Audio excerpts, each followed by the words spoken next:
DCB മീഡിയയുടെ പുതിയൊരു വീഡിയോയിലേക്ക് സ്വാഗതം. ഇന്ന് മാർച്ച് 15 ശനി. ഇന്നും തുടർന്നു വരുന്ന ദിവസങ്ങളിലും നിങ്ങളറിയേണ്ട പ്രധാന വാർത്താ അപ്ഡേറ്റുകളാണ് ഷെയർ ചെയ്യുന്നത്. ചാനൽ ആദ്യമായി കാണുന്നവർ സബ്സ്ക്രൈബ് ചെയ്യുക, വീഡിയോ ഇഷ്ടമായാൽ ലൈക്ക് കൂടി ചെയ്യുക.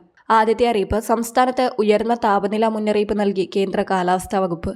10 ജില്ലകളിൽ കേന്ദ്ര കാലാവസ്ഥാ വകുപ്പ് യെല്ലോ അലേർട്ട് പ്രഖ്യാപിച്ചു. കൊല്ലം, പത്തനംതിട്ട, കോട്ടയം, എറണാകുളം, തൃശൂർ, പാലക്കാട്, മലപ്പുറം, കോഴിക്കോട്, കണ്ണൂർ, കാസർഗോഡ് ജില്ലകളിലാണ് അലേർട്ട്.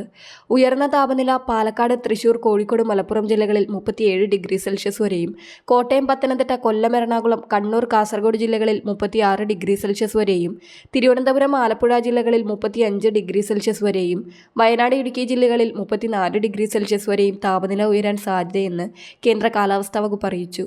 താപനില ഉയരാൻ സാധ്യതയുള്ളതിനാൽ പൊതുജനങ്ങൾ ജാഗ്രത പാലിക്കണമെന്ന് സംസ്ഥാന ദുരന്ത നിവാരണ വിഭാഗം മുന്നറിയിപ്പ് നൽകി.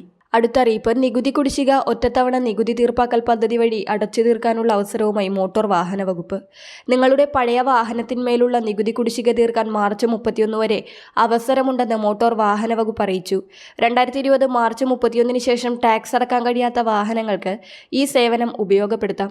വാഹനം ഉപയോഗശൂന്യമാകുകയോ വിറ്റുപോയെങ്കിലും നിങ്ങളിൽ നിന്നും ഉടമസ്ഥത മാറാതിരിക്കുകയോ വാഹനത്തെക്കുറിച്ച് യാതൊരു വിവരമില്ലാതിരിക്കുകയോ ആണെങ്കിൽ അവയുടെ നികുതി കുടിശ്ശിക ചുരുങ്ങിയ നിരക്കിൽ ഒറ്റത്തവണ പദ്ധതിയിലൂടെ അടച്ച് എന്നേക്കുമായി ബാധ്യത അവസാനിപ്പിക്കാമെന്ന് MVD അറിയിച്ചു.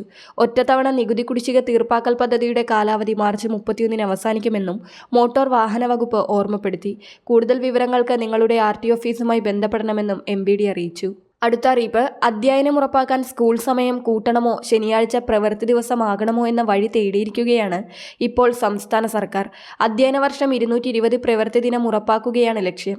ഇത് സംബന്ധിച്ച് ഹൈക്കോടതിയിലുള്ള കേസിൽ 2 മാസത്തിനുള്ളിൽ തീരുമാനമെടുത്തില്ലെങ്കിൽ കോടതിയലക്ഷ്യം നേരിടേണ്ടി വരുമെന്നാണ് പ്രധാന വെല്ലുവിളി. ഈ അധ്യയന വർഷം തുടക്കത്തിൽ ശനിയാഴ്ച പ്രവൃത്തി ദിവസമാക്കി 220 അധ്യയന ദിനം ഉറപ്പാക്കാൻ ശ്രമിച്ചതേറെ വിവാദമായി മാറിയിരുന്നു. സ്കൂൾ മാനേജർ നൽകിയ കേസിൽ ഹൈക്കോടതി വിധി ചൂണ്ടിക്കാണിച്ചായിരുന്നു തീരുമാനം. എന്നാൽ അധ്യാപക സംഘടനകൾ ഒറ്റക്കെട്ടായി ഇതിനെ എതിർത്തതോടെ ഇതിൽ നിന്ന് സർക്കാർ പിന്മാറുകയായിരുന്നു. പിന്നീട് ഹൈക്കോടതിയുടെ നിർദ്ദേശപ്രകാരം വിദഗ്ധ സമിതിയെ നിയോഗിച്ചു.